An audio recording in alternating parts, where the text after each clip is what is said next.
I welcome you all to this very important seminar. And as you know, as has been notified by me, this seminar is going to take place on Moplah Rebellion of 1921 and rescue operations done by RS Mas. Some 100 years ago, there was a Moplah rebellion in Karnataka, Malabar area, and it was said, it was told by historians that this rebellion was against Britishers, but it was not against Britishers, it was against Hindus. So thousands of the Hindus were massacred, the innocent people were killed, the ladies were raped, and today, this day is very important. 25th of September. This rebellion started on 20th August in 1921. But on this day, the 25th September, what happened? So many people were killed and thrown in a well. The same thing happened just like in Jallianwala Bagh. The people, they jumped into the well and they died over there. Similarly, here also in this case, the people were thrown into the well and they died. They were killed. So we are this seminar is just to pay the tributes to those innocent people who were killed without any uh, mistake of theirs. And this seminar is also going to tell us how the RS Mas step in November 1921. RS Majis, they went to Mahatma Ananda Swami and all, they went to Kerala, they did rescue work, they helped the people over there, and they some 3,000 people were converted back into the Hindu fold by these people. So it was a black day in the history of India, and this chapter was omitted by Marxist historians from the Indian history, and this rebellion was shown just as a rebellion against Britishers, but it was not against the Britishers. And here also, this seminar is also just to inform about the activities of R.S. Mas and Maharshi Dayananda initiated by him in 19th century against the British Empire. All of the scholars by that time, by the time of Swami Dayananda, they were doing eulogies, Prashasti Gan. They were doing Prashasti Gan of the Britishers, but only Swami Dayananda Saraswati, he came forward and he started saying, even before a British officer, he told in Calcutta that the bad self-rule is better than the good alien rule. So this fire that was enkindled by Swami Dayananda, it spread into the whole of the country, and we know that 80% of the people who participated into this freedom fight or freedom independence struggle, they were Arya Smajis. But these whole things have been forgotten, and maximum the Congress fellow says that the Congress and Mahatma Gandhi, they came forward, they freed this country from Britishers. But the Congress was founded by A.O. Hume in 1885 when Swami Dayananda died in 1883. So Congress was riding on a foreign plane just to free the country. But Maharshi Dayananda Saraswati came and he told that we can get freedom through our own education, through our own system of knowledge. Whether all other reformers, they were talking about that the English education is must. So Swami Dayananda's great contribution to this country was that by that time he started bringing social awakening, social reforms, and he started educating the people. Only the people who are aware, who are reformed, who are educated, they can get freedom. They have they deserve to get the freedom. So until and unless this awakening, this reform, this education is bring in the society, no country can think about this freedom aspect. So this seminar is highlighting all these things. And in this seminar today, we have two main speakers, and both the speakers are from Kerala. And we just want to hear from the horse's mouth. They will tell us the things, what happened in Kerala by that time. I think our first speaker, Sri Vinod Karuvar Kundu, has also come, and he is the first speaker. In fact, Sri Vinod Karuvar Kundu, he is the coordinator of Moplah Rebellion Balidan Anusmarana Samiti Kerala, and he is also the member of the National Monitoring Committee for Education, Government of India, South India, Shiksha Sanskriti Utthana Nyas. So our second speaker is K.M. Rajan ji, Sri K.M. Rajan. He is Arya Pracharak in Kerala, and he is Adhisthata of a Gurukula, Ved Gurukul in Kerala. So both the speakers are with us, and they will enlighten us about that happening, that massacre, that genocide that took place 100 years ago in the history of India. And I think this through this seminar, as I told, we are paying tributes to those innocent people who were massacred.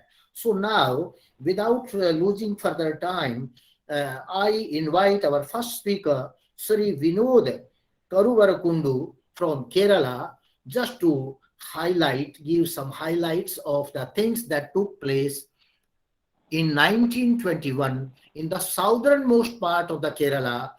And by that time, I think nobody was helping. Nobody came for the help of those people, how they struggled, at what scale all these massacres took place.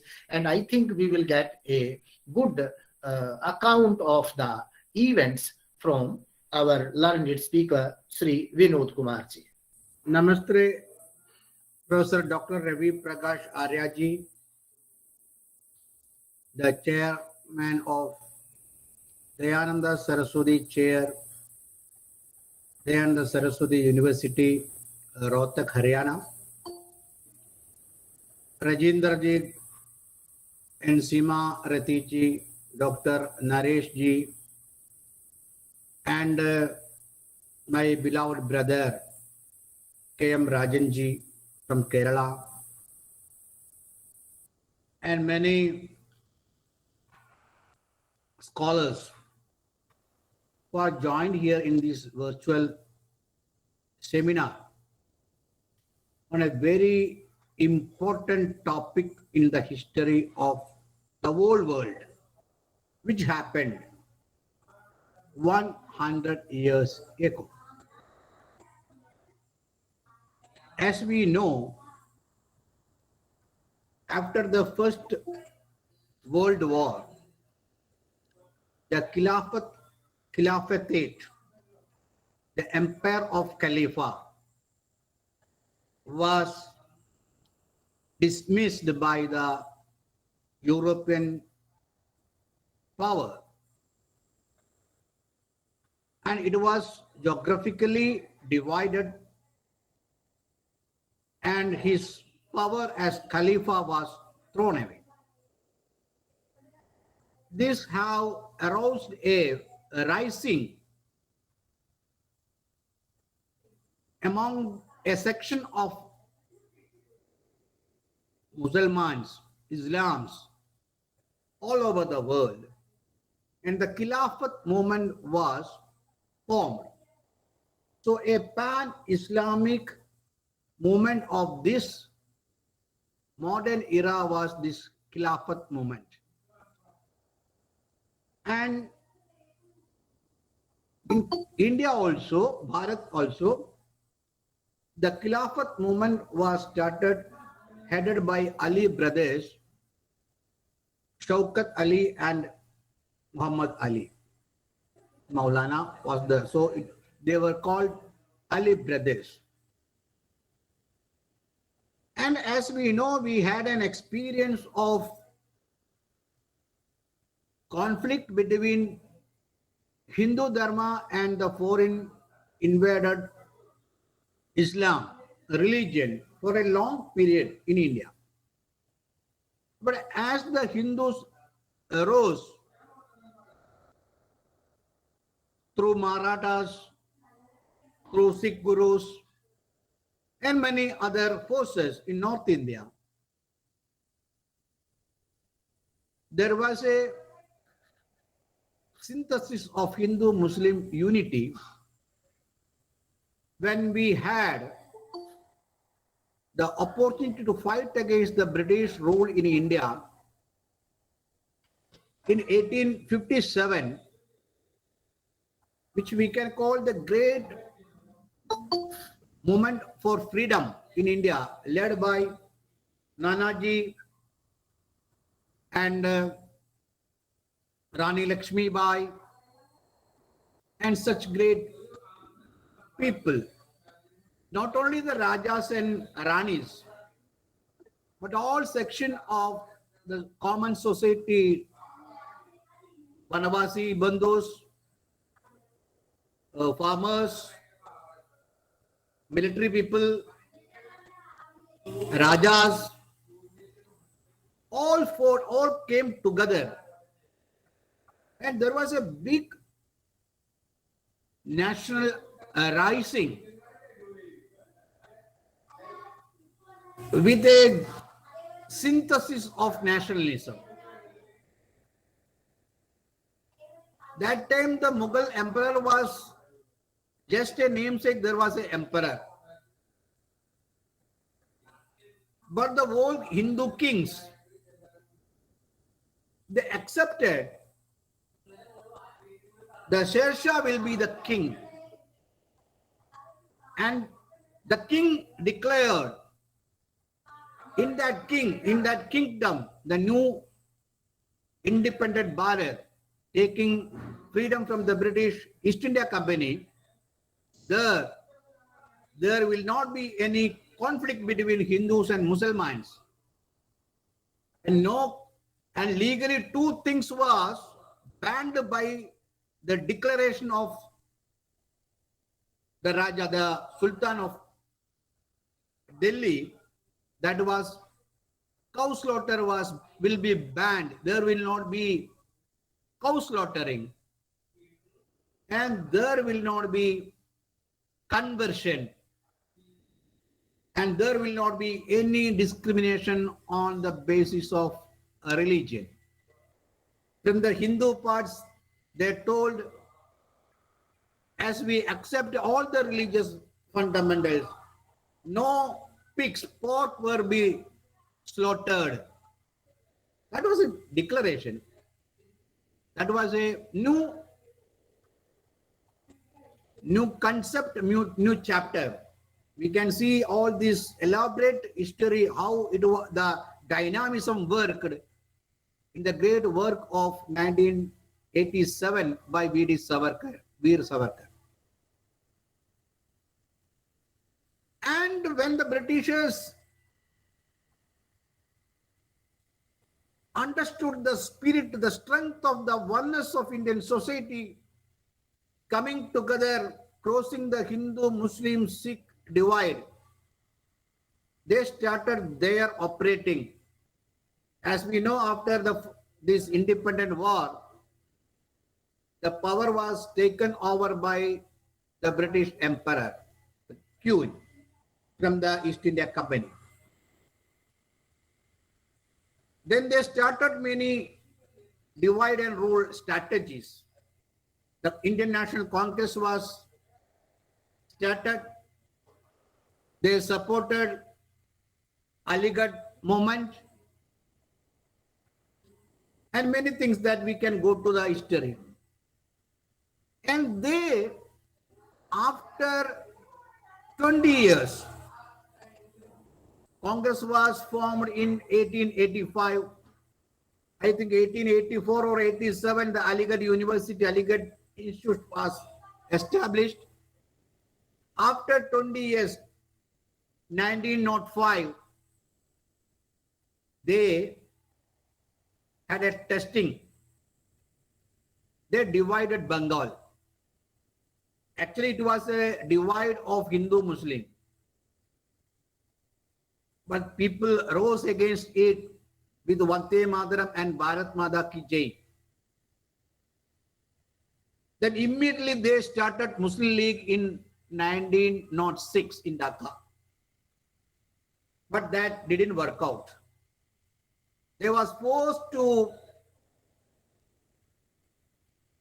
cancel Bengal bifurcation in 1911.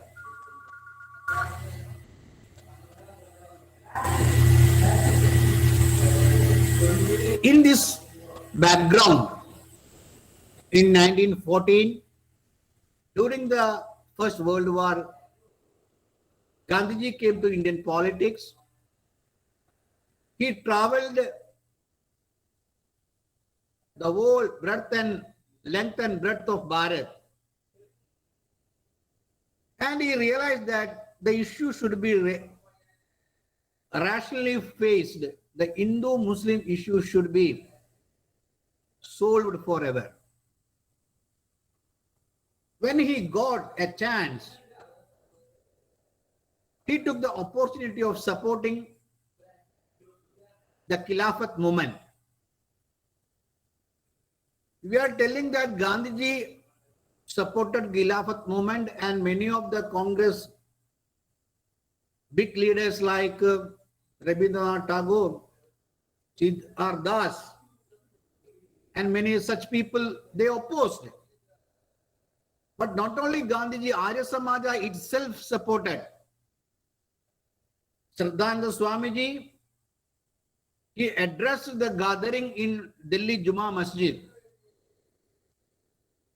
And Shankaracharya of Puri and Dwaraka and such Hindu leaders also supported.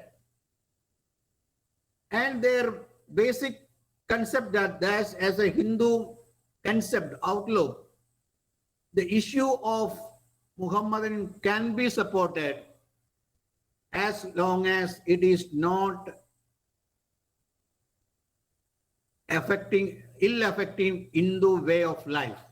If there is no threat, there is no issue for Hindus, Hindu conflict, Hindus has to support the Muslim cause. But many people oppose it as it is a pan-Islamic issue. But in the first phase of this Khilafat movement, non-cooperative movement, there was a good atmosphere in the Hindu-Muslim dialogues coming together, all this. But in Kerala, in Malabar, in the southern Malabar, that time Malabar was part of Madras Presidency, and from present Trichur to Kasargod, half of the Kerala was Malabar district. There was 10 talukas. In these 10 talukas, one taluka was Muslim dominated taluka, which is called Eranadu. And surrounding to this Eranadu taluk, some part of the Valluvanadu taluk, Calicut taluk, and Ponnani taluk, there was a Muslim population, higher population. Geographically, which is the Malappuram district at present. In this area, the whole thing changed in a different way. Some pan-Islamic fanatic Muslim leaders, Maulavis and Mullahs and Tangals, they intruded into the non-cooperative Khilafat movement, which was based on Ahimsa and non-cooperation with the government and Hindu-Muslim unity. But this group, they started misleading the uneducated, ill-educated poor Muslims with fundamental Quranic verses like, if you get saved, if you become a martyr in a war, you will get heaven, Surga. So people was trained to do jihad. And one of the priests in Tirurangadi mosque, Ali Musliar, was the leader of this stream of fundamentalist Muslim agitators. Conquest Khilafat, the official stream with the Gandhian ideology, there was a conflict between these two. But in the second phase in February, in 1920, August Gandhiji came at Delhi, Calicut, and he addressed. And for 1 year, there was a good atmosphere. Many meetings was held. But in the month of February, the other group was getting more and more active. They collected arms. They collected war swords, knives, spears, and some sort of preachers in the mosques. In this time, the British rulers also arrested with their strategy. They treated both those who are following the rules and regulations with the unarmed ahimsatmak agitation, and this armed fundamentalistic religious pan-Islamic, they consider both as same. And mainly the well-known leaders of all this movement was arrested. And this got a chance for Ali Musliar and Varyankunan and such peoples to mobilize and to inject their terrorist ideology, Taliban ideology into the Muslim masses, Moplahs. And they made special uniform. They weared guns and war swords. They wear the Turkey stuff, the cap, and black Turkish flag, and war cry, Allahu Akbar. And they started training with the retired or the ex-soldiers in the First World War. And many such militarization of the poor, illiterate, fanatic Muslim was done in the 6 months from February to August. During the Ramzan in the month of June, they more intense the fanatization through their religious discourses, as that whole month they observe like religious courses every day. And it started some type of uprising, and many incidents happened, mainly one at Pukotur near Mancheri at the headquarters of Ernaud, and another one very near to Tirurangadi, and one at Tirurangadi itself. As these three unlawful incidents happened, police started searching the hideouts. As we know, always the terrorist group use the religious centers, mosque or gurudwaras or church, sometimes some other areas, as their hideouts. They also use the mosque as their hideouts. There was a search in August 1921, and with all precautions, only Muslim police officers entered the mosque. They searched and they arrested. They couldn't get the Ali Musliar and the main leaders, but 2-3 they arrested, they came up. But afternoon there was a big rumor all over this area, Muslim pockets, that the police destroyed by this, not gun, but with the big machine guns, their religious pious center was demolished. Such a rumor was spread all over this area as a wildfire. And the Muslim mass rose and they started rioting. But as the rioters in the beginning on 21st, in the worst area, they attacked the police station, they attacked the post office, they attacked the village office, that is Amsham Kachira, all these things. And followed by attacking poor Hindu houses. The next day they declared that the British rule is over and the Khilafat rule is retained or declared. Ali Musliar is the Raja, the Caliph. And they started in the Caliphate, as you know, there will not be only one religion. Darul Haram should be converted to Darul Islam. So they started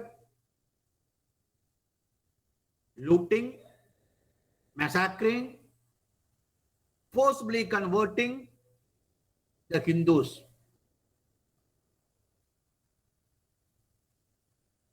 The police didn't come for 10 days.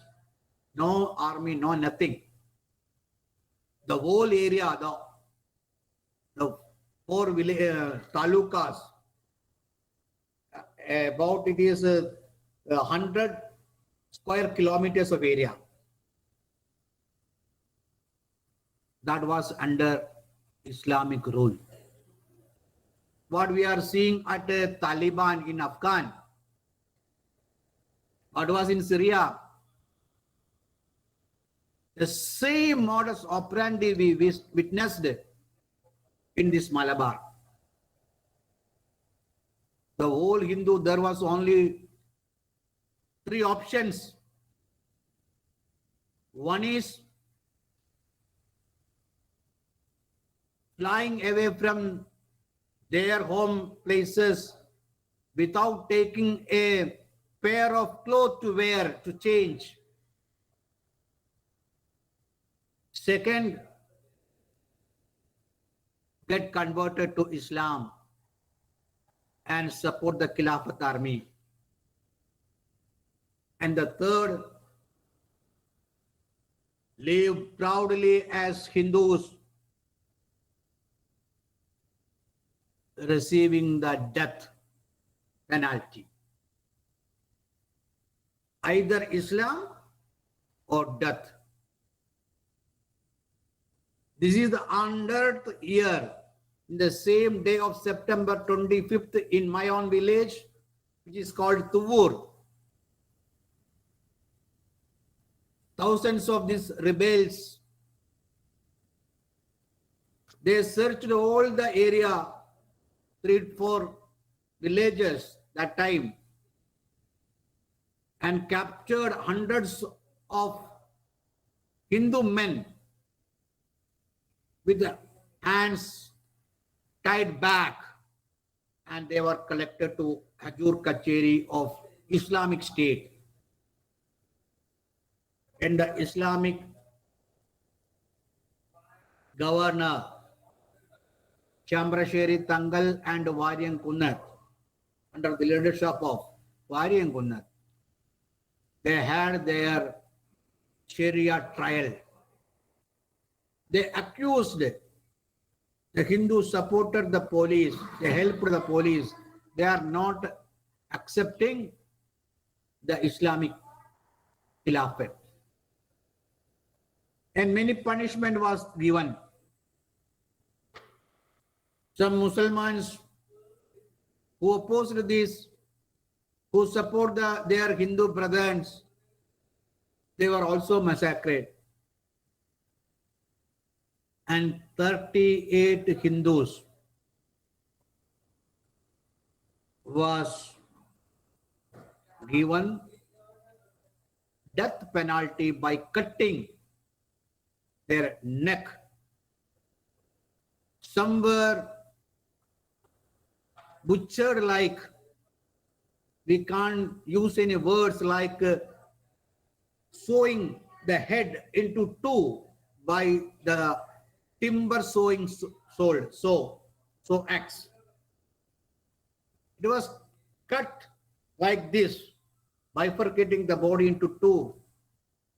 Some were hanged like this, not like this, but from back. And they beat it on both shoulders to cut this in a cold-blooded manner. They removed the skin and put salt, namak. This was the cruelties. And many was not fully died. They put in a well. And many people after this, they recalled that even after 3 days, crying can be heard from the deep well. And the police, nobody got any such information outside their kingdom. Hitchcock, that time's police superintendent, he has remarked in his report, the terror that created by Variangunnan and rebels prevented even anybody giving any information to the police intelligence. Only after many days, this happened in 25th of September, and only 4th of October, after 10 days or 9 days, police was reported and it came out. 7th and 8th of October, newspapers covered this. After hearing this, Gandhiji has written a big article, the meaning of Malabar Rebellion, Moplah Rebellion, in Young India in October 22nd. And they wrote, many people wrote, but only Arya Samaja, not in the middle of Bharat or from Delhi, but the far frontier state like provinces like Punjab and Balochistan, Arya Samaja people, they decided to send some of their activists to Malabar. They don't know the language, and the people here in Kerala, they don't know the language of Punjab or Balochis, even Hindi. Even local people don't know English or Sanskrit. But the readiness to come and save the Hindu brothers from hundreds and hundreds of miles away, they came here. I have read in a report of Arya Samaja in Malabar, published in 1923 by Arya Samaja itself. When they decide to send people to Malabar, they had already 25 rupees by hand. Only 25 rupees. But they send people to to an unknown, far away. The only thing known was our Hindu brothers was suffering beyond words. When they came, they joined with some other Central Relief Committee, and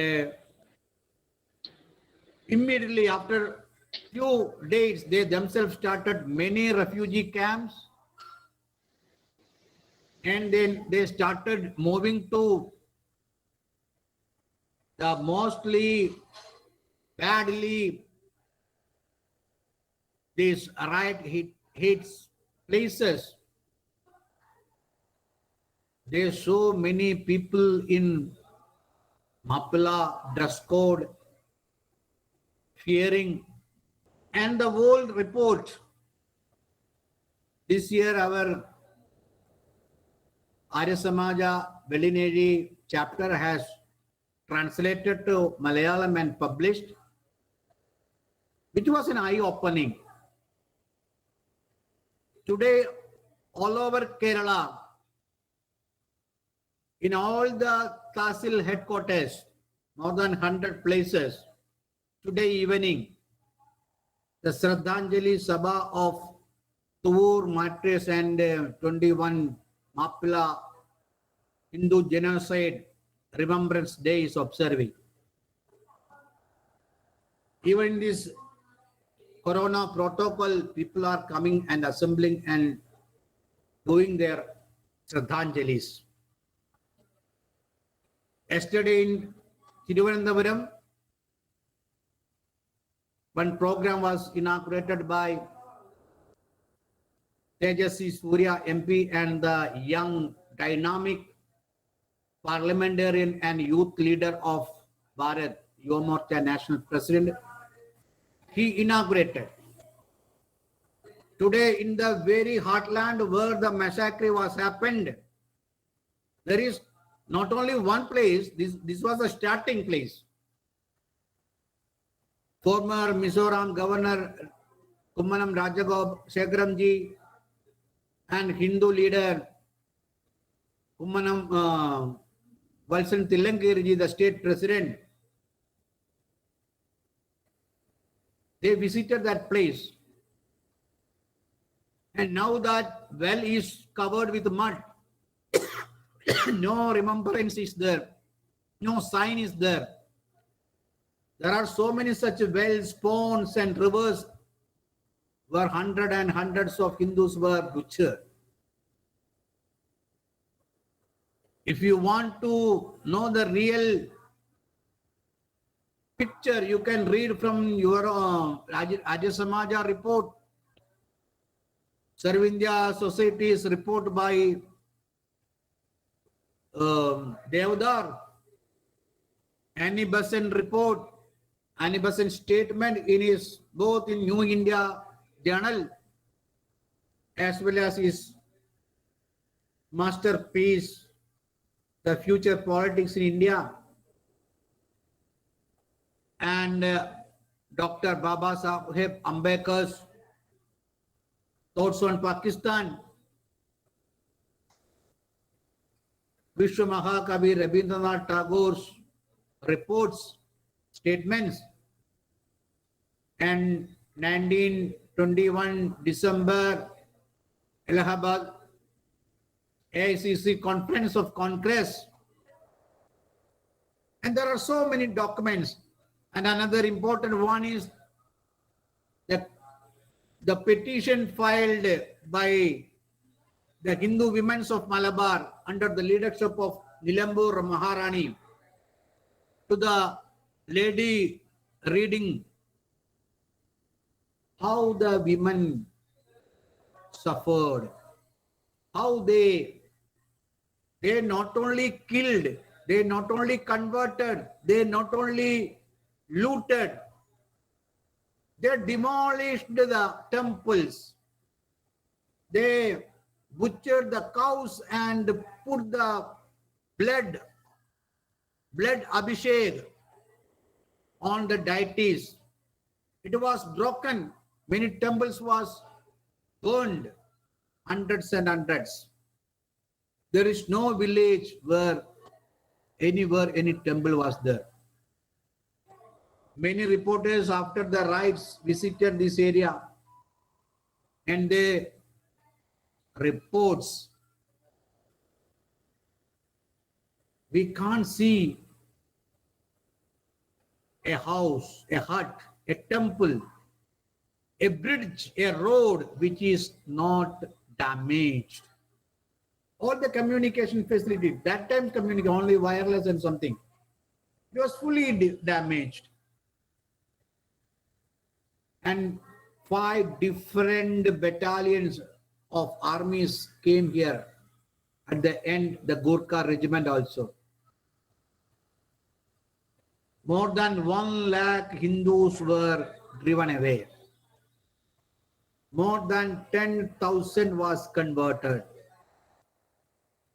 More than 10,000 was butchered. And we don't know what is the total amount of all these things. It will last for not 1 day, 2 day, 1 week, 2 week, 5 months. Up to January 20th, when the rebel leader Vayan Kunnat was arrested and shot to death. This rebellion was there. And the atrocities, the damages, and the social divide, the main ill effect was the social divide. The morale of Hindu was down. The Hindu-Muslim relation was broken. This sows seed to the partition of Bharat. The land who send people like Krishi Ramji and Mastaji and all others to help the Hindu people in Malabar. The seed, the dividing seed, the two-nation theory seed that sown here and grown from here, it cut away Punjab and Balochistan from Bharat. The Akhanda Bharat was made Gandak. And the Bengal bifurcation, which they announced in 1905 and cancelled in 1911, after this Moplah rebellion in Malabar, after Khilafat, within 25 years, Bharat was broken. Till that ill effect is there. Till this new two-nation theory or Islamic State is continuing. Annie Besant, she recalled, she said, Malabar taught us what an Islamic State is. And we need not want any more example of a Islamic State, Khalifa Raj in Bharat. Not only Bharat, anywhere in the world. Wherever it repeats the same thing, how they treat the woman, our Madhur Shakti, the kids, the pregnant women, the temples, the statues, the monuments, the religious practices, whether it is in Afghanistan or in Syria or in Kashmir, anywhere, in Punjab, in Pakistan, they do the same thing. Even in our Bharat, wherever they have their own way of court, Sharia court, they are not ready to accept our constitution and court, judiciary system. It still prevails. And after these 100 years, in 1921, after doing all these service activities like rehabilitation, Shuddhi, financial support to rebuild the huts and houses, and giving seeds for their cultivation and supporting them, giving ration for 1 year. The catching word I read from Rishi Ramji's letter to Lahore.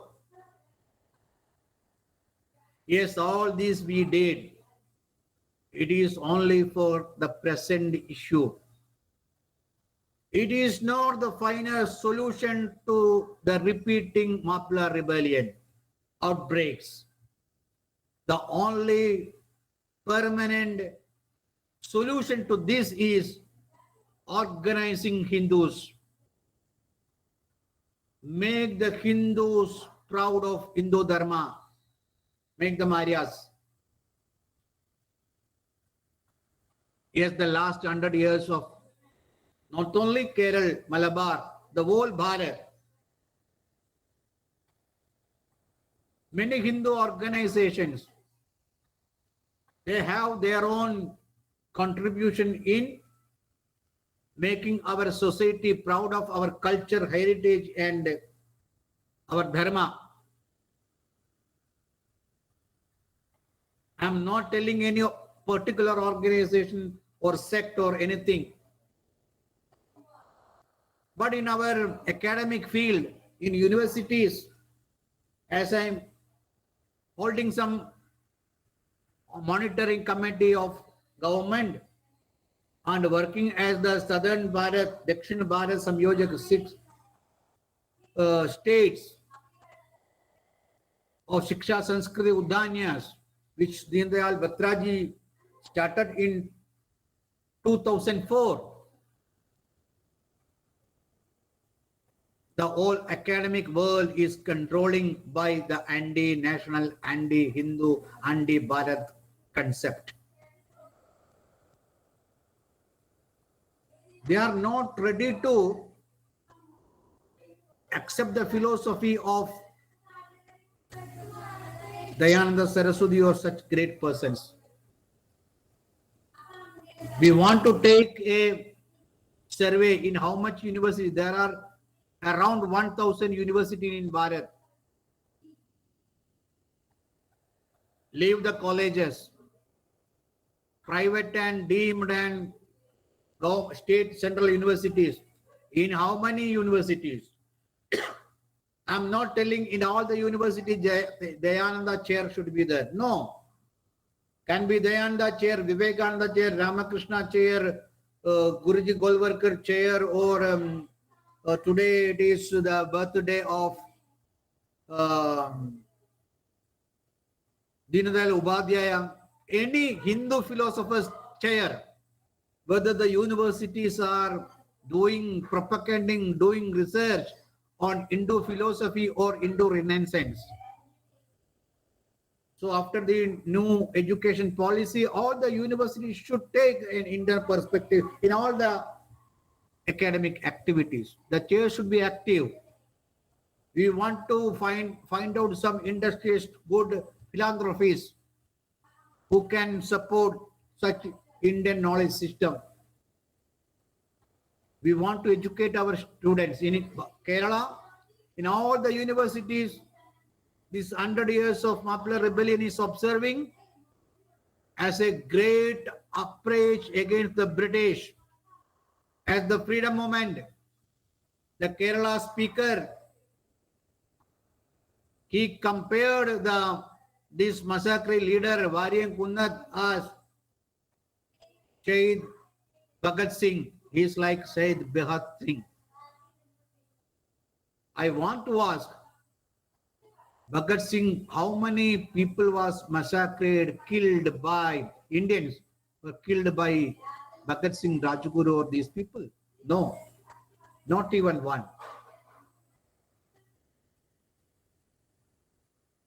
And what was their spirit? Their spirit was to free Bharat Mata. They shouted Bharat Mata ki jai. What was the spirit of this Moplah rebellion? Re-establishment caliphate, not Bharat's Swatantrata, India's independence. They never uttered Bharat Mata ki jai. They uttered Allahu Akbar.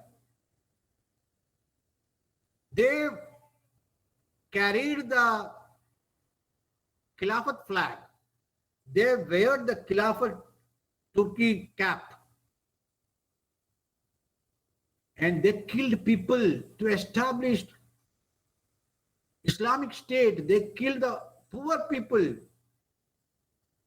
But some people now they are telling this was freedom movement. Some other people says this was peasant movement. All Hindus were landlords, jamindars, and all Muslims were poor farmers. No. There were most landlord, jamindar was Hindus, but there were Muslims also. But all the farmers, they were not Muslims. No landlord Muslim was attacked, and no Hindu farmer was involved in this.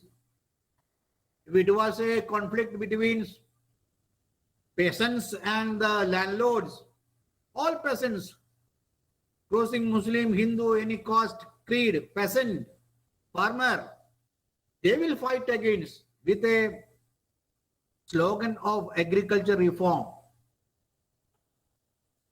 tax, anything. But there was nothing like this.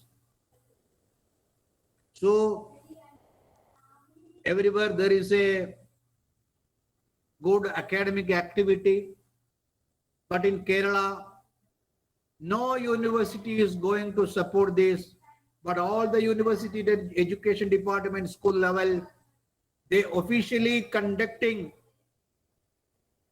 the Amrita Mahotsav of independence.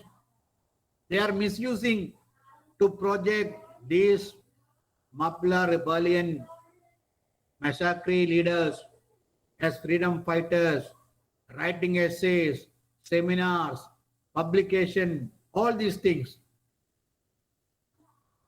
So, as 100 years back, when Arya Samaja and Dayananda Saraswati's followers came forward, in this time also, this is a time of supporting academically. You people, the universities, the colleges, the great personalities, great academicians, non-read people, they want to write, they want to speak to Kerala people and all over Bharat. Today, Yogi Adityanath ji addressed, and tomorrow, Sahasrabuddhe ji and many Meenakshi Lekhi ji and such people, there is a seminar and exhibition in Delhi Constitution Club Hall. Today there was a Twitter trending campaign which even covered the IPL cricket trending. And this way, not like 100 years back, all Hindus, all national, all dharma, people was only one chance to die. No, today Hindus are awakened. They are ready to do anything. And if we come together like Krishna and Arjuna, we can win this Dharma Yuddha.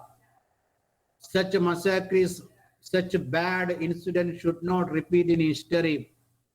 Not only in Bharat, nowhere in the world.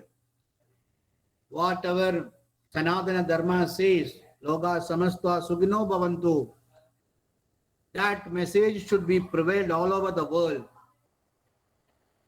So academically, we want to occupy our coming students, our faculty members, all the universities, they want to publish books, papers, they want to support seminars.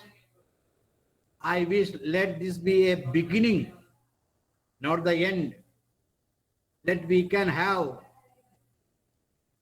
at one seminar in 1 month, like 12 seminars in the coming year on the same different aspects like this.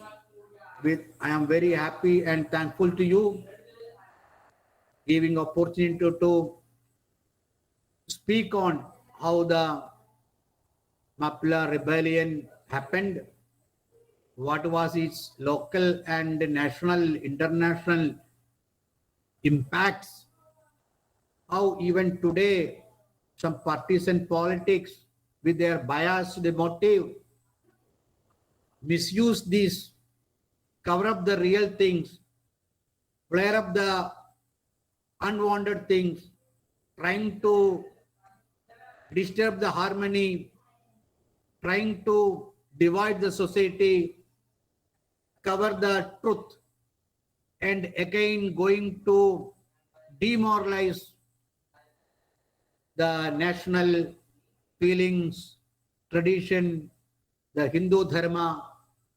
All this we want to expose. The book that Arya Samaja published 100 years back, its translation into Malayalam will be an eye-opening here. I request this chair, Dayananda Saraswati chair, has to reprint it in Hindi again. And again, in that report book, they mentioned they have made register of all reconversion, all Shuddhi, and they conducted relief camps in many places. In all the places they gave ration which is recorded. And I think all these original documents will be in the headquarters somewhere in Punjab, maybe in Lahore.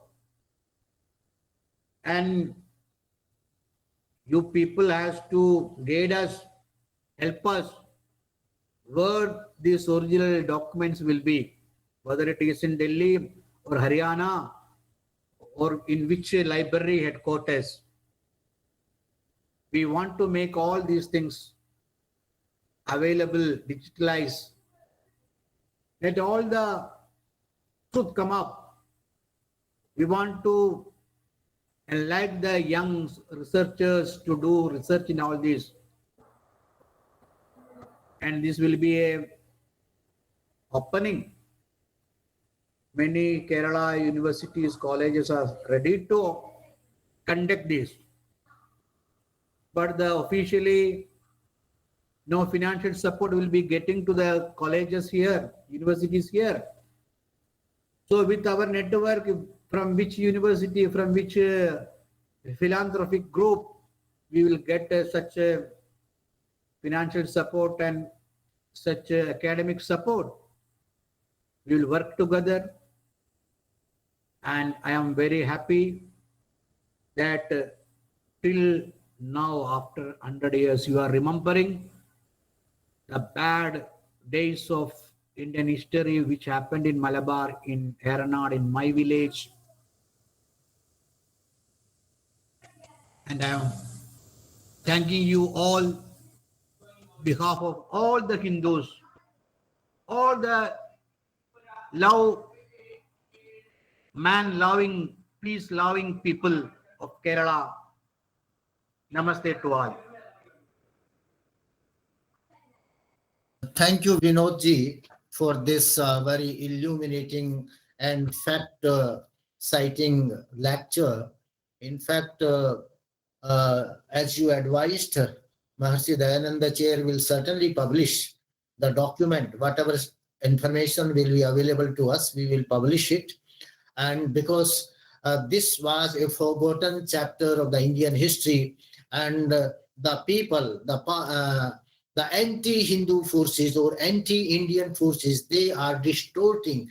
They are continuously distorting the Indian history. They are distorting the facts, and they are not highlighting the truth. But the main aim of R.S. Mas and Maharshi Dayananda was just to highlight the truth, to bring out the truth to the limelight.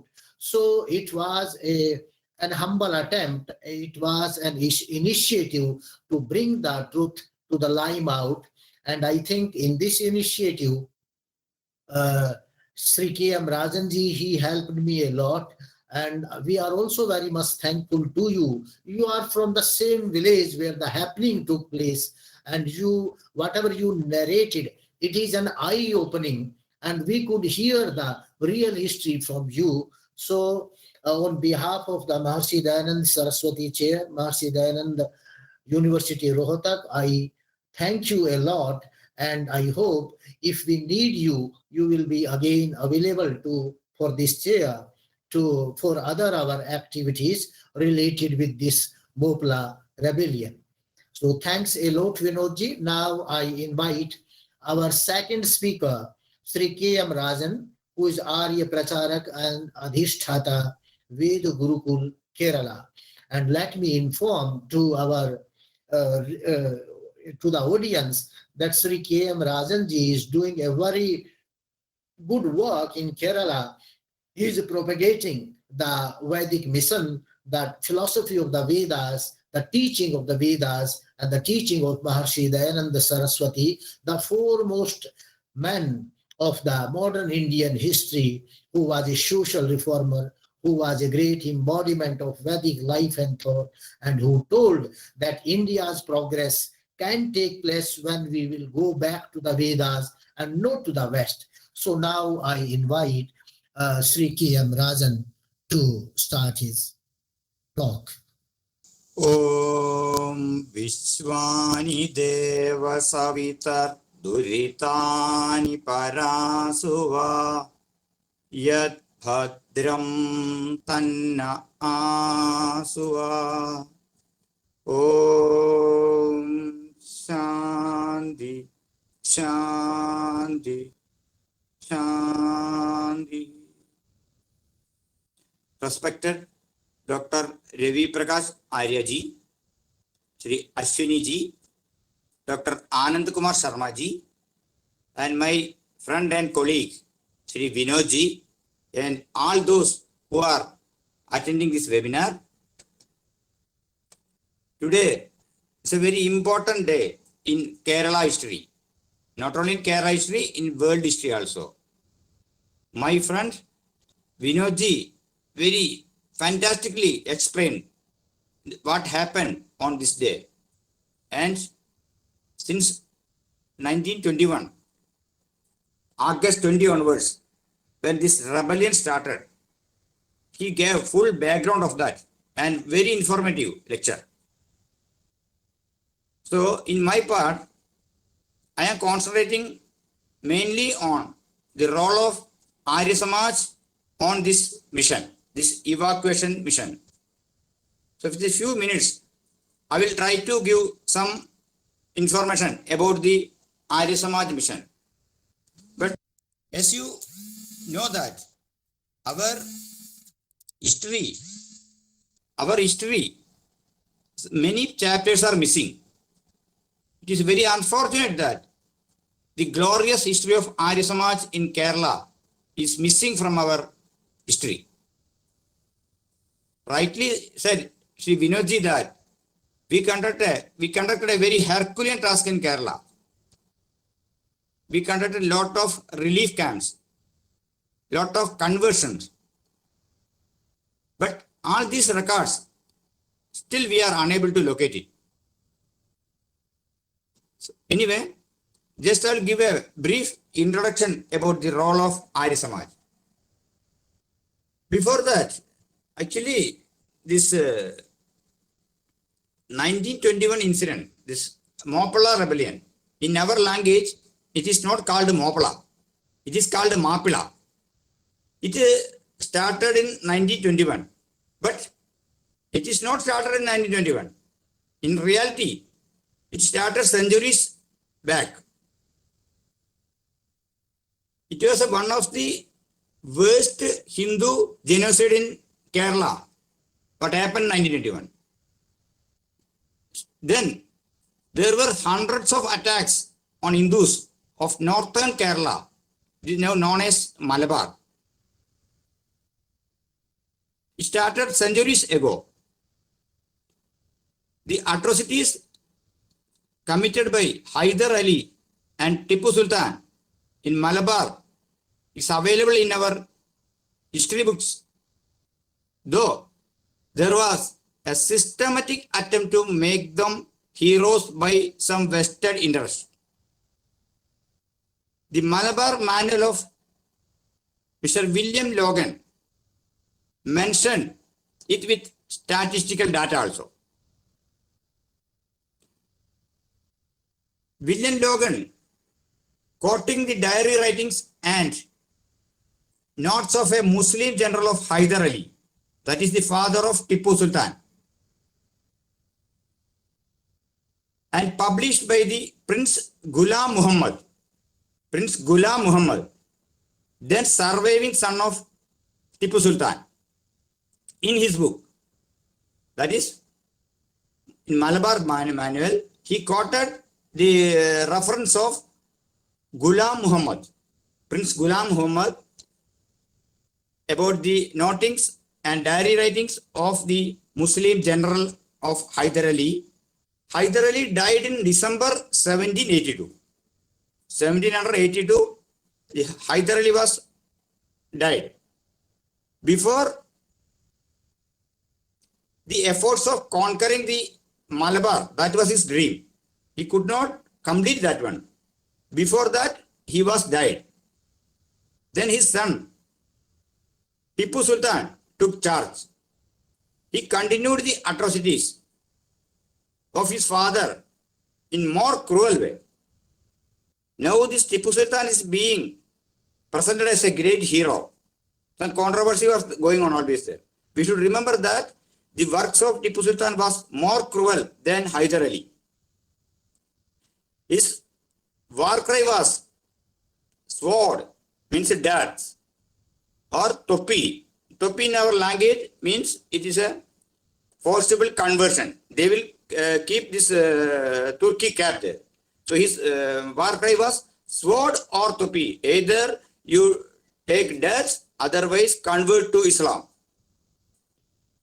The intensity of suffering and its nature during their Padayotam. It is called Padayotam. That means military march. In Malayalam, it is called Padayotam. Have been clearly recorded in our history books. In our history books, this marching by Tipu Sultan is clearly recorded. It is already preserved in our royal palaces of Kerala.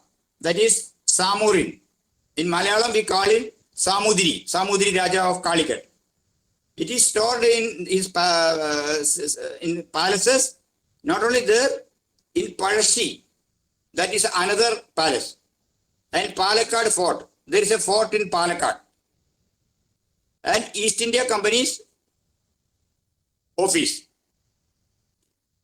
According to a learned historian of Kerala, Sri M. Gangadharan, there is enough evidence to show that few members of Samorin, that means Samudri, and many Nair families, one of the classes were there, Nair, upper classes, that warrior classes they used to say, they were circumcised and converted to Islam and compelled to eat beef. This is written in a major Malayalam weekly, Madhrubhumi weekly, January 1990, from 14 January to 20 January. I am quoting from that. I got from that record only. This is the background of the 1921. We can see how it happened in 1921. That later things, this Khilafat and all, this very clearly our Vinodji has explained. So I am not going to that part now. Now, let us see the movement of Arya Samaj. The Arya Samaj, all of you know that, is a socio-religious reform movement founded by Maharishi Dayananda Saraswati in 1875. Though Arya Samaj spread far and wide in northern India and other Asia countries also, Europe also, but coming to Kerala, it took more time. Though Arya Samaj active work started in 1921, there were many areas they reached Kerala also. There was a great scholar named Shankar Shastri. It is said that he met Maharishi Dayanand and he became a disciple of him. He was settled at Varanasi, but we don't have more details about him. Again, Swami Swatantaranandji, he traveled throughout this Madras presidency in Kerala, Malabar also. It can be available in his books also. But that time, they could not make a network of Arya Samaj in Kerala. Though some people came here, some missionaries came here, they could not make a network of Arya Samaj. But it started in 1921 only. It was during the turbulent days of 1921. An organized evacuation mission for Arya Samaj started in Malabar. It is sad that our history books neglected the activities of our first generation Arya Pracharaks of Kerala. Arya Samaj has conducted multi-level activities in Kerala since 1921 to 1940s. I will try to give a brief summary of this mission in due course. The atrocities perpetrated by Moplahs at Malabar in 1921 shaken the entire country. Other than the Arya Samaj of North India, there was no capable state of national Hindu organization or spiritual institutions. We are not forgetting the human services of servants of India Society, Theosophical Society, and few Congress leaders who tried their level best to support the affected people. But there was not a planned strategy for evacuation, giving shelter, food, and clothes. The case of forcible conversion raised another challenge. There was not a system of reconversion to Hinduism that time. Those who compelled to leave Hinduism and accept Islam were denied their comeback. The vested interest among caste Hindus objected for their return. So, there was a one-sided flow from Hinduism in Kerala since centuries. As I told you earlier, Kerala is a God's own country. When the entire India was in trouble during the Middle Ages, when these Gnostic religions like Jaina, Buddha, they overpowered the northern India. That time, Shankaracharya from Kerala traveled from north to, from this Kaladi to entire India and saved the Hinduism with this vision and his Satyarthas. So, but it is very ironic that when such a situation came in Kerala, there was no such a man, such a religious leader, though we have many religious organizations that time here. Many ashramas were there. Many caste organizations were there. There were ruling Kshatriyas were there. As I told you, Samudri was there, Cochin king was there, Travancore king was there. There was many people who were doing pravachans, Bhagavata Satra, or this Somayaga, etc. But when such a situation came, nobody could do anything. Only few people from Lahore has to come here. Rightly said Sri Vinodji. They don't know the language, the food, this dress code, nothing. Only their mind was filled with so much eagerness for saving our Hindu dharma, Vedic dharma. It was molded by Maharishi Dayanand. This information, that time as we all are aware that Arya Samaj headquarters was at Lahore. The atrocities faced by the Hindus of Malabar came to the notice of Sri Mahatma Hansraji, who was the president of Lahore Arya Pradeshi Pran Sabha. It was constituted of Punjab, Sindh, Balochistan and Lahore. They came to know about this incident around October month only. It is said that Lala Hansraji has said that when he came to know about the incident, the atrocities perpetrated against the Hindus in Malabar, he could not sleep that night. That full night, he could not sleep by hearing such sad news in Kerala. The very next morning, he called an urgent Pradeshik Sabha meeting, Arya Pradeshik Sabha meeting. That is on 31st October 1921. This record I got from this Arya Samaj Ka Itihas by Indra Vidya Vadaspari. In that, his quoting is there. The meeting unanimously decided to send a team of Arya Pracharaks to Malabar for evacuation work. Mahatma Hansraji gave an emotional speech at this meeting. He is reported to have said that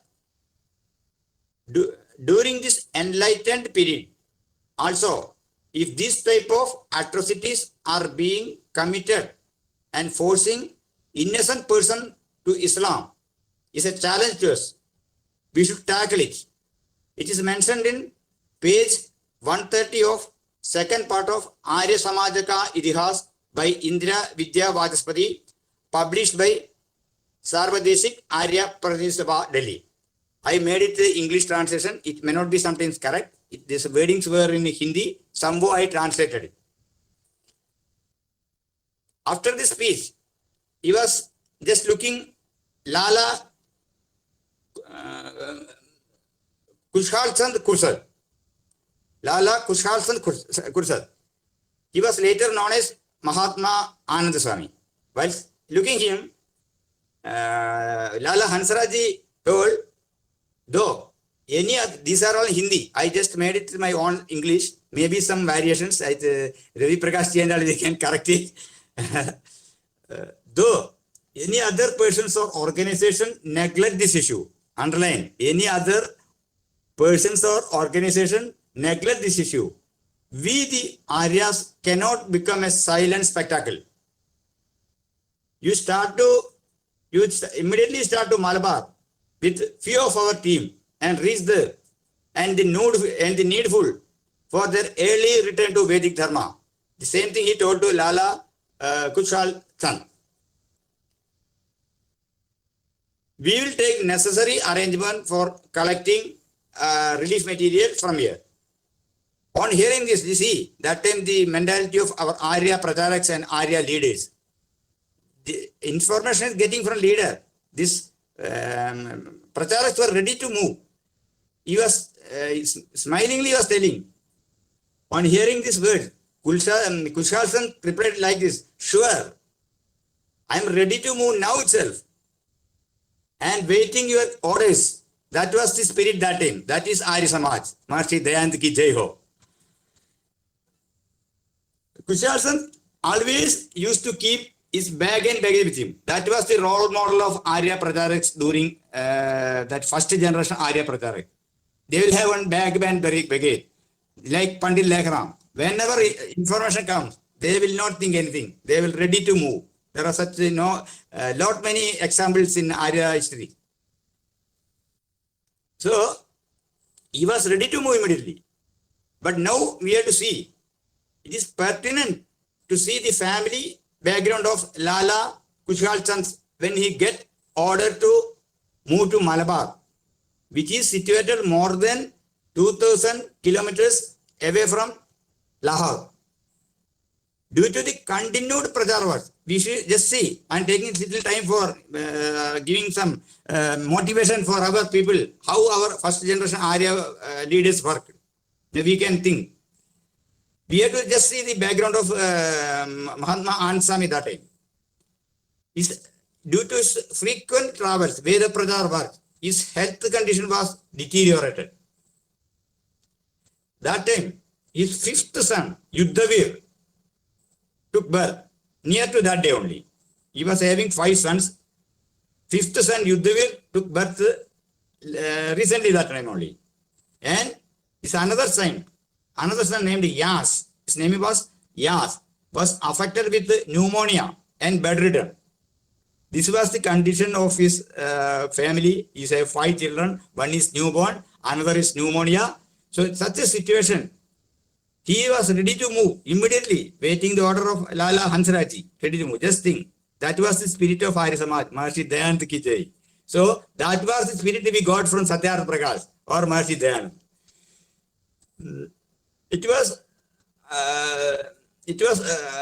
See, that too is coming to a place where being a Hindu is a risk for their life.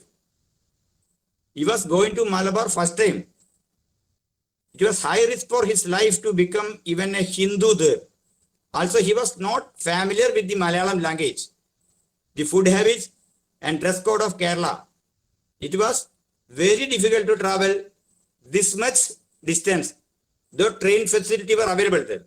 That train were there. Still, it was very much difficult. Now also you can see that people from Punjab, how they can come Kerala.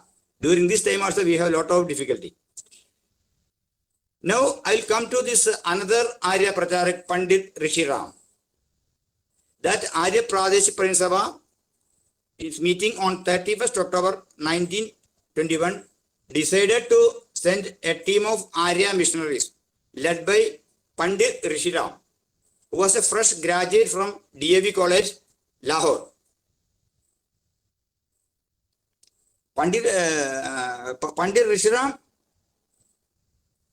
started from Punjab and reached Calicut on 11th November 1921. That is a historical day for Arya Samaj in Kerala. I think we should remember is 11th November 1921. He reached Calicut. After reviewing the situation there, he just see the situation there, what is happening there. Along with him, some other missionaries were also there. One was Sri Vedabandhu Sharma. He was the first Arya Pracharak of Kerala. He who knows Malayalam, he wrote Satyarth Prakash in Malayalam also. He also studied at Lahore. Along with Pandit Rishi Ram, Sri Vedabandhu Sharma also came here. So, in this background, when he reached Calicut, he was just taking a review. Let us see what was the situation of a demographic setup of Kerala at that time. Yes, Vinodji is rightly briefed something. Still, I am giving small information only. These are all from our book Arya Samaj or Malabar. You can refer it. In that time, Malabar, there were 10 taluks. Out of the 10 taluks, this main problem was there in 4 taluks only, as told by Vinodji. So, in that, Kozhikode, Eranad, Vallavanad, Ponnani, these 4 taluks were in a risk area, Muslim majority areas. Kozhikode taluk was around 379 square mile. Its Hindu population was 18,394. Muslim population was 8,11,060.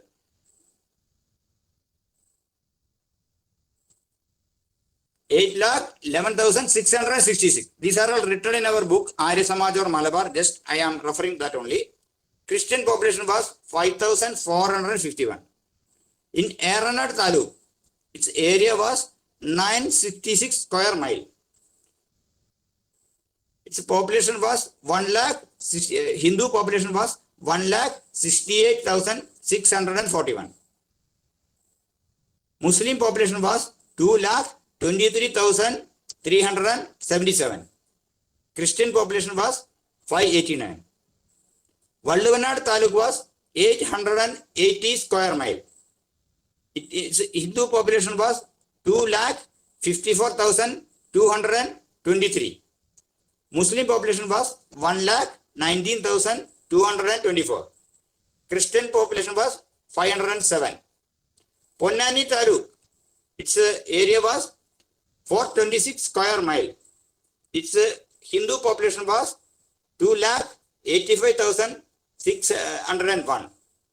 Muslim population was 2,21,967.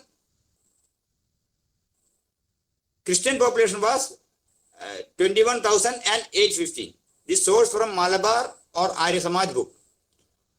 And the Hindus were divided into many castes. I think many of these members, our members must have read the great book of Moplah, Upanyas by Veer Savarkar. In that clearly shows this happened this area only. I don't know how Savarkar could know this much very minute things also from Malabar. So in that, the Hindus were divided into many castes. The untouchability was much prevalent that time. The shade of even one smaller class. Shade means while walking with the shade, sunshade. That were also prohibited that time here. The following lower caste were made to keep a specific distance from the so-called upper caste. There are main three lower castes. One was called Nayadi. They had to walk through around 72 feet away from this upper class. Another one was Pulaya community. They had to travel around 64 feet away from the upper class. Then there was another community called Kanisha. They had to move around 36 feet away from upper caste. Just I am telling this reason for the Hindu survival in Kerala. So how the Muslims utilize this one. These are very beautifully shown by Veer Savarkar in his book Moplah. Now anyway, I given some background only. I'll come to the main work of evacuation part.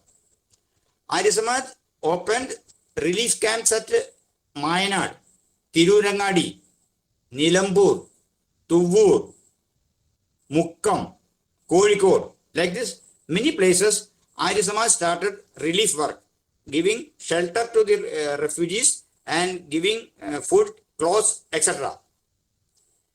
Some of these relief camps were near to forest. So Mahatma Anand Swami says that the skulls of those massacred were found near the evacuation camp of Mukkam, which is near to a forest area.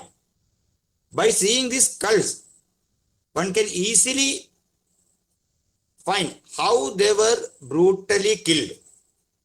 Kushal Chandji mentioned in his report and state that two skulls were collected and kept at Arya Pradesabha office at Lahore for memory.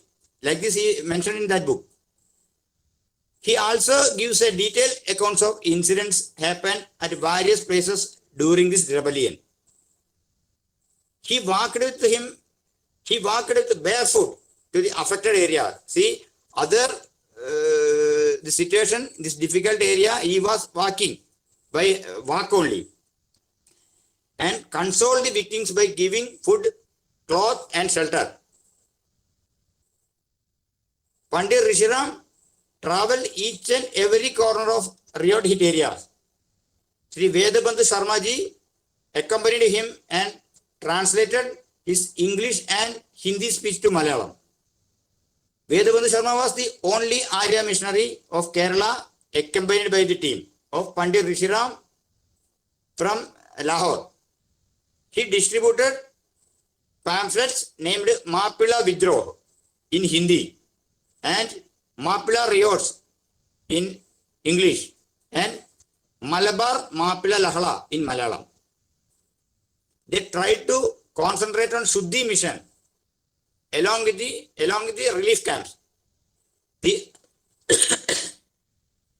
the Arya missionaries, Mahatma Savanmal.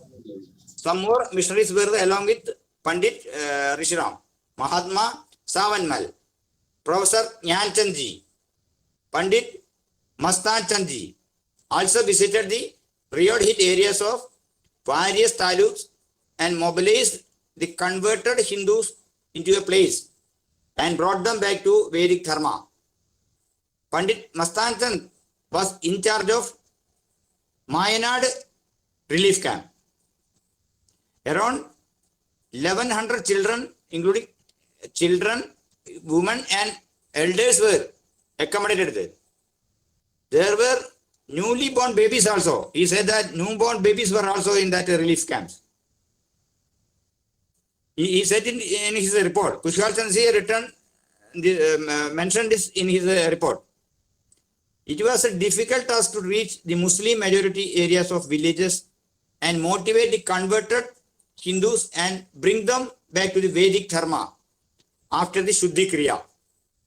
The Arya missionaries took that most adventurous task. Such a way, adventurously they were working, Arya missionaries, during this Moplah rebellion. In his report, he said that by July 1922, the numbers of persons returned back to Hindu Dharma crossed 2,600. Lala Kushal Chandji writes in his report that he went to an area called Puttu of Kozhikode district. He found 3 wells with full of dead bodies, Hindu dead bodies. He mentioned in that report. He also mentioned a Muslim majority area named Kannamangalam. A Muslim majority area is there, Kannamangalam, near to Vengara at Malappuram district. The Arya missionaries brought to light the cruelty faced by the Hindus there. This place was one of the most riot hit area in the entire Malabar. There was a big bungalow of warrior Hindus, the Kshatriya Hindus. There was a big bungalows. They were called Nair when bungalows were there. The Muslim mob captured that bungalow and made it their Sharia court. They appointed some Maulavis as judges. They called Tangal. The trial of the poor Hindus were conducted there. Kushal Chandji says that there was a temple nearby that. Its sanctum was filled with the Sikha of killed Hindus. Because mass conversion to Islam was conducted there. And their Sikhs were kept like a pahad jaise. There was a Nambudiri house near to that area. Nambudiri means Kerala Brahmins called Nambudiris. There was a house of a Nambudiri in that area. Very ancient Brahmin home. They used to keep many literatures, ancient palm leaves, literatures and all. Sanskrit literatures and all. They burnt all this library, killed all these inmates there. Kushal Chandji says that he took a palm leaf which was not burned from it and taken to Lahore Arya Samaj for keeping it as a memory. This was the horrific story of Malabar. Oh, I'm not extending further it. I think time is also passing now. So this discussion should not go in one day. As rightly said by Vinodji, we should continue this one. So at the same time, we should see the role of Arya Samaj after 1921 also. Kozhikode Arya Samaj was established in 1922 by Pandit Rishiram. That time, there were few Arya Samaj in various places of Malabar. It is called Parayangadi, Payyannur, Kanyangal, like these areas. There was Arya Samaj. Another Arya missionary, Pandit Buddha Simhan, reached Kozhikode in 1926 and took the charge of Calicut Arya Samaj. Pandit Buddha Simhan was the instrumental in bringing back a Muslim landlord named Unnin Sahab. Later he was known as Ramasimhan. This full entire Muslim family, they came back to Hindu fold.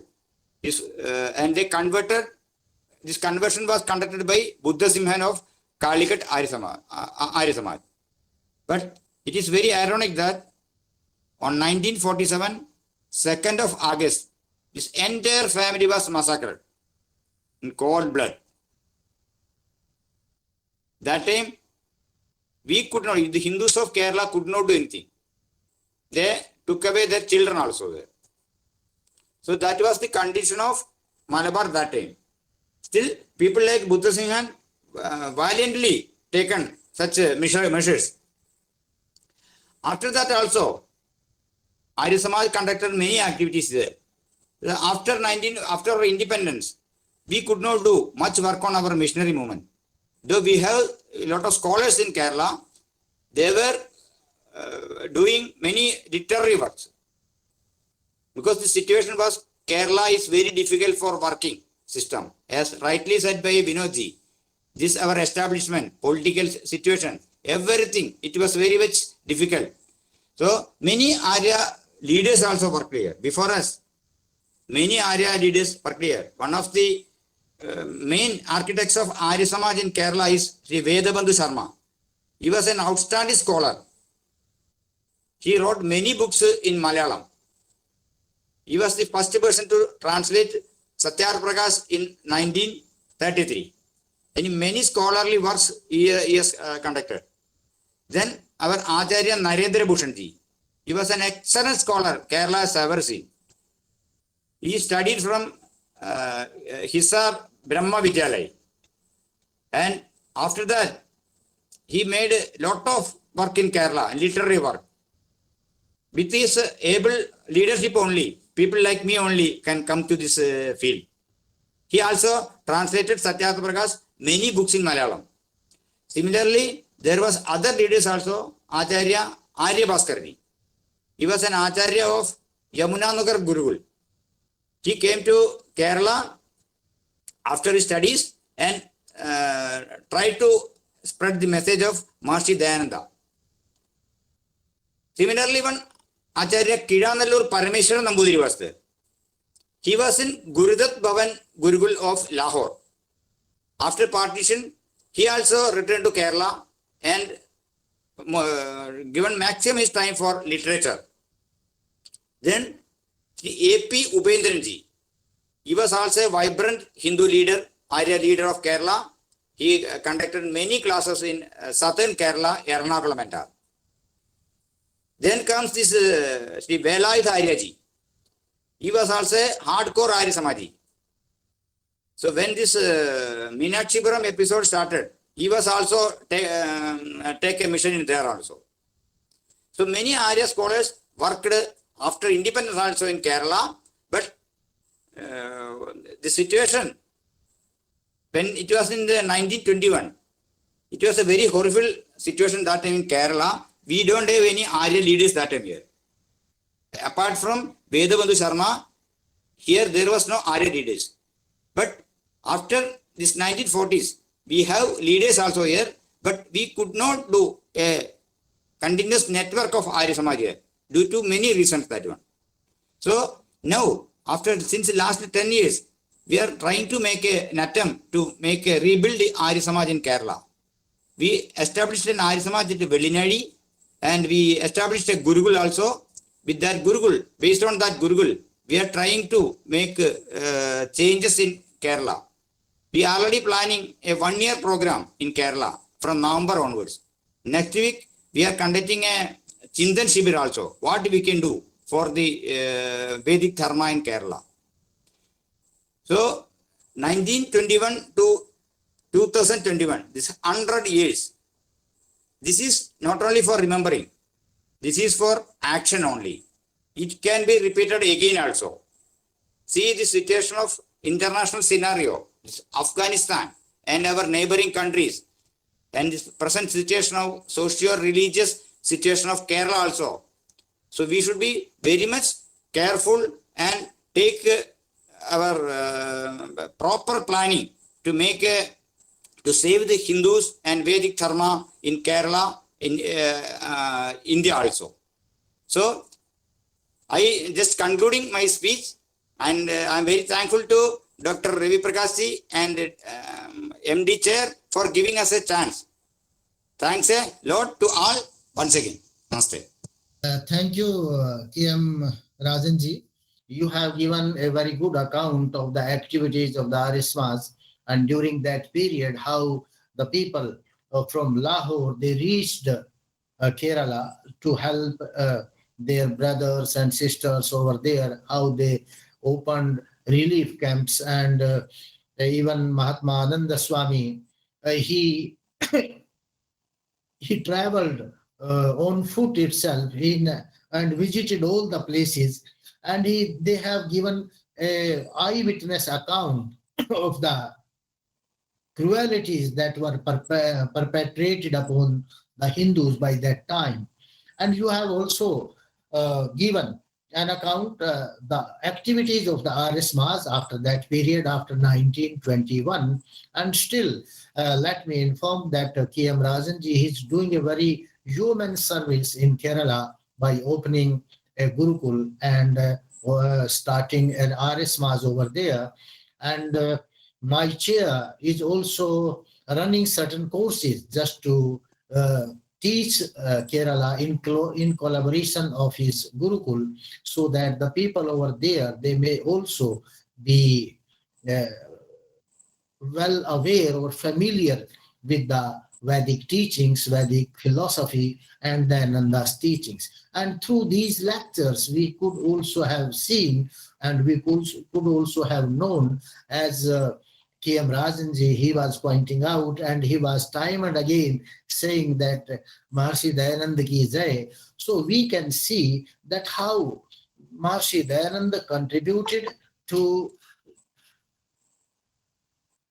this nation, in making this nation a free nation. And I remember Pattabhi Sita Ramaiah, one of the Congress leader, he called when Mahatma Gandhi was designated as the father of nation. He said, if Mahatma Gandhi is the father of the nation, then Maharshi Dayananda should be declared as the grandfather of the nation. Because right from the middle of the 19th century, 1850, going through the 1857 and all these years, Maharshi Dayananda was inspiring the Hindu masses for the self-rule, self-governance, and all the people who were participating, whether it was under Mahatma Gandhi or Subhash Chandra Bose or any other fora, they were most often than not were influenced by the philosophy and ideology of Maharshi Dayananda Saraswati. So there is a great contribution. Even when the education system was started, the education, Arya Samaj was at the forefront in education also. Mahatma Hansraj, they started these DAV colleges, Dayanand Anglo-Vedic colleges, and Swami Shraddhanand, he established Gurukul Kangri by that time. So Arya Samaj has a lot of role in making this country a free country and making this country a nation. So this role cannot be forgotten. And I think today's lectures, both the learned scholars, they have given a very good account of the things or the forgotten chapter of the Indian history in the southernmost tip of the country, that Malabar area or the Kerala. So I thank both the scholars for enlightening us or for reviving that forgotten history. And it's a very, history is very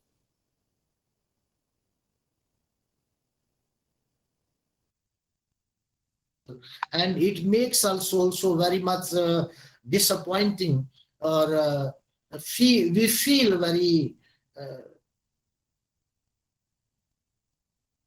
a painful feeling is there when we see all these things are happening. And right from not only now, we don't see all these things now in Afghanistan, but long back. And that history, this conversion and killing people and all this, it was started by Hyder Ali, followed by Tipu Sultan. Then it was in the name of Caliphate revival or movement. It took place in Kerala, and wherever these fanatics come, they just impose Sharia courts, and they are in a hurry to implement the Sharia courts. I don't know what this Sharia is. And the same thing is happening in Afghanistan also. Now they are also talking about the Sharia, and everybody is supporting them. And so many people in India also, they are supporting those talibs who don't know the ABC of culture and philosophy, and who are hankering after this Sharia courts and these Sharia rules and laws.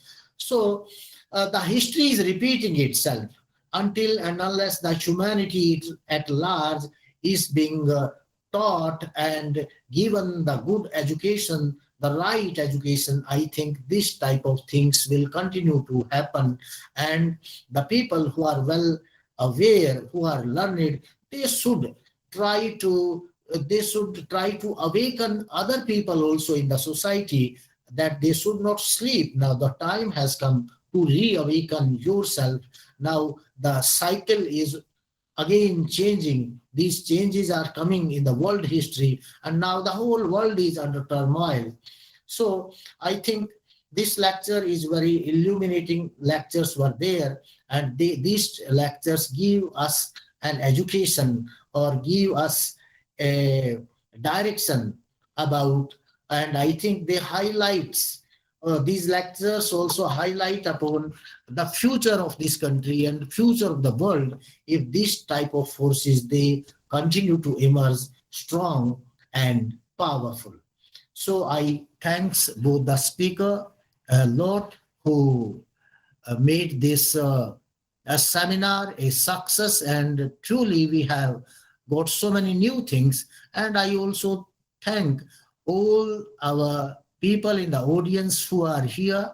I thank Arun Kumar Upadhyay ji, who is a retired IAS officer from Odisha. I thank Ashwini Rajpal from Canada, Satish Bihari from Mauritius. I also thank Professor Bisram Ram Vilas from South Africa. I also thank Dr. Naresh Vats, who is a professor of English in Delhi. I also thank, I know certain names, but some of the names I don't know. I'm not familiar with the person. I also thank Heinrich Alois from Germany, and Mr. Kino from Mauritius. I also thank Jaswant Patel, Professor Jaswant Patel from USA, K.M. Rajan, he's our speaker, learned speaker from Kerala. And I also thank Narendra Dutt, he is my friend, and Professor Ranveer Singh, he is a professor from Mahendragarh Central University, Haryana. And I also thank Professor Rukmani Devi, Shashi Desai. Now he is in Gujarat. He is also from Mauritius, and is a very active person.